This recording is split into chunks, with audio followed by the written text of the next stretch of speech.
TIMEX back at it again. We're only a few weeks into 2024 and we have some really great releases from TIMEX already. Today we're taking a look at a watch that is retro futuristic. It takes inspiration from the 1960s Jet era. This is the Marlin Jet Automatic.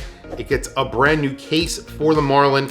It gets a brand new crystal. It gets an automatic movement and a pretty incredible dial, which I am very surprised that they were able to pull off for under $300. So let's flip the camera and take a look at a retro futuristic version of a Marlin, the Marlin Jet Automatic.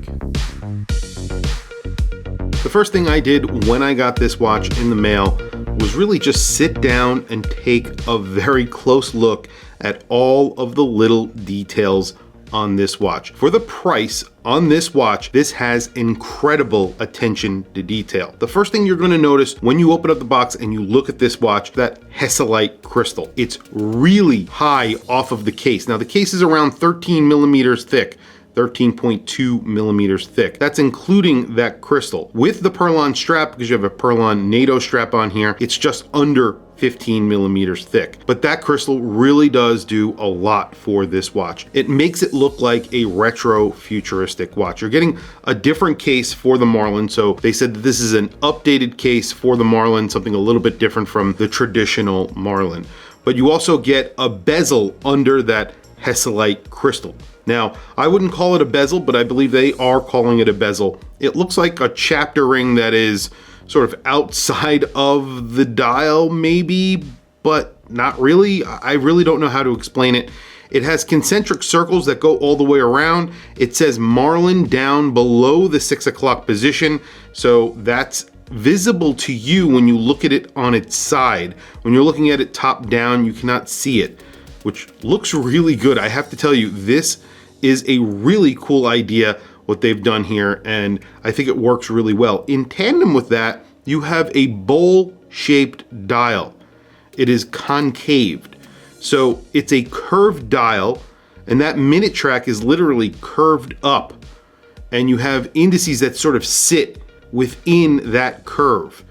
Then you have a 24-hour track at the 9 o'clock. I'm not sure a lot of people will like that. I would have liked to see a running seconds instead. That would have been cool, but the 24-hour dial is there and I think it looks good. And then you have a crosshair on the dial, which looks fantastic. It says TIMEX right below the 12 o'clock, right above that 6 o'clock. It just says Marlin Automatic in a very vintage font. The hands are fence post hands, just black lines down the middle of those fence post hands. And then you have a needle second hand that is in black. Very, very legible, really beautifully executed silver dial. It is gorgeous. Those concentric circles, that's sort of a theme throughout the watch. You're getting them on the crown as well. The crown is 5.3 millimeters. You have that on the side. It makes it very, very grippy. And you get a T logo on the crown, vintage inspired as well. It's drawn with 3 lines. Again, you're seeing a theme here.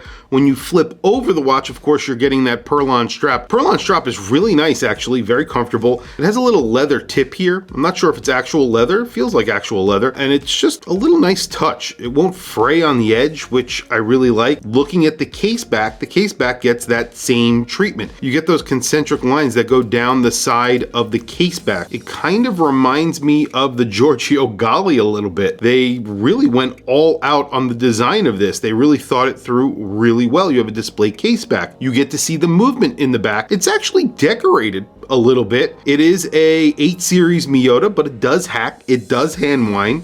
So you're getting all of that good stuff. You get a screwed in case back, as you can see. 50 meters of water resistance. This is a dress watch. You're not getting any loom or anything like that. The lug span on this watch is 44.4 millimeters, I want to say. And I think it wears really well. It wears like a 38 millimeter watch. One of the only things that I think they missed on here is the buckle. It just gets a standard buckle. They've done so much else on this watch and they put a standard buckle on here. It kind of makes sense though, because the price, it would have been cool to see something a little bit different. It is signed TIMEX. Now I know some people will complain about the Hesselite crystal. I think the Hesselite makes a lot of sense in my opinion, because this is inspired by the 1960s. That's what they used in the 1960s. Also, if you have something this high and boxed off of the case, you may want something with a little bit more impact resistance than Sapphire, and Hesselite has that. You don't want something like a mineral crystal because mineral crystal will scratch and you won't be able to get those scratches out. This will scratch and you will be able to get those scratches out very easily because it is a Hesalite. Okay, so the price on this, $289. This is a fantastic price for this watch, and obviously it's already sold out twice. This is not a limited edition, so they will be making more of these. Definitely sign up on Timex's website if you want to jump on this. Tons of little details that make it special and make it look a lot more expensive than it actually is. $289.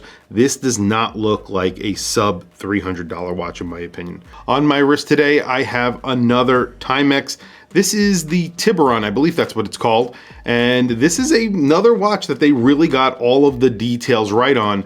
This is a sapphire crystal, 200 meters of water resistance, automatic movement with a display case back, beautiful rubber strap on this. Really just a great watch for a great price. And there it is on my 7.5 inch wrist. It's a 38 millimeter watch. It wears like a 38 millimeter watch. It has a 13 and change thickness, 15 millimeters almost on that strap on the Perlon double pass-through. However, if you put this on a two-piece strap, it would wear a lot thinner and closer to the wrist. However, I think it looks really good on this blue Perlon strap. And of course, the benefits of a Perlon strap is basically you can get a very comfortable fit, and Perlon is a little bit stretchy. So all in all, this is a very comfortable watch as well. Tell me what you guys think down in the comments below. Like I said before, I think this looks a lot more expensive than its sub $300 price tag. It kind of reminds me of something that Omega would have made in the 1960s. And that's a big compliment for a watch that costs $289. This feels and looks premium, except for the buckle. That's probably the only thing that I would change about this watch. Guys, tell me what you think down in the comments below. What do you think of this watch? What do you think of the Marlin Jetstar? What do you think of what Timex are doing in general? A lot of their watches are getting upgraded, or they are just doing cool new watches like this. Like the Tiburon that I just showed you, that automatic dive watch with 200 meters of water resistance. They're just coming out with cool watches literally every few months. And here we are with just another cool release from Timex. Tell me what you guys think down in the comments below. I want to hear from you guys. Please also don't forget to like, subscribe, hit that bell icon, all of that good stuff. It is really helpful for the channel and I very much appreciate it. Anyway, guys, thank you for logging on. I'll catch you guys in the next video.